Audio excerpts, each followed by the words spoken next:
Welcome back. Let's head back to our top story now. The Democratic Alliance has responded to government's findings into Guptagate. The party's David Maynier joins me now live from our Cape Town studios. Mr. Maynier, good evening and thank you so much for joining us. Your thoughts on government's finding into the Guptagate scandal?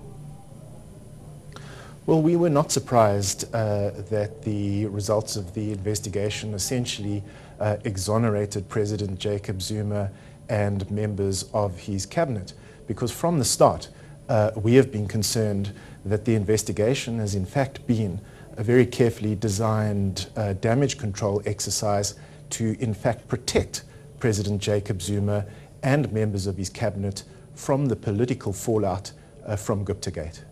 Now, you're calling for an independent investigation into the scandal. Why is this so?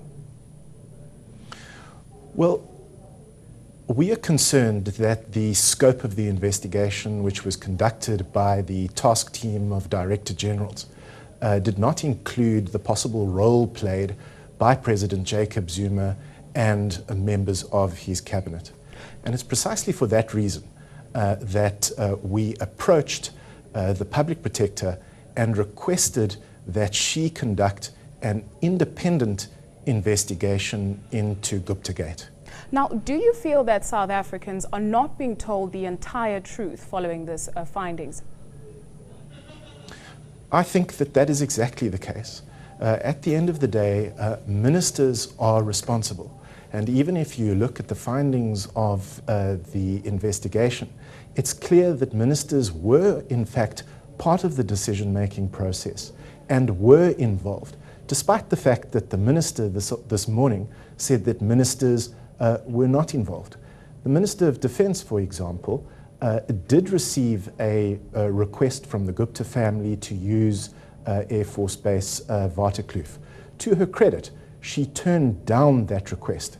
But at the same time, it seems to me that she failed to convey a clear message to the Secretary of Defence, Sam Galubi, and the Chief of the SANDF, General Solly Shoke, that the Gupta family may not use Air Force Base Waterkloof. And in that respect, I think that the minister was negligent. And it's precisely this aspect of Guptagate that I would like the Public Protector to investigate. Now let's talk about the findings. In as much as the Guptas are an issue, government ministers are also as much of an issue. What is the DA going to do to make sure that they are held accountable apart from the independent investigation? Well, in the first instance, of course, we have asked the Public Protector to investigate this matter, but we will also be holding ministers accountable in Parliament. Next week, there will be a snap debate on this matter, and ministers can also expect questions in parliamentary committees. So, although Jeff Radebe said this morning that he thought that this matter was now coming to an end, I can assure him that this is not the end of the matter, and there are still going to be hard questions in Parliament. Now, should criminal charges be laid against the Guptas? Well, the minister did say that various departments of state are still in the process of concluding their investigations.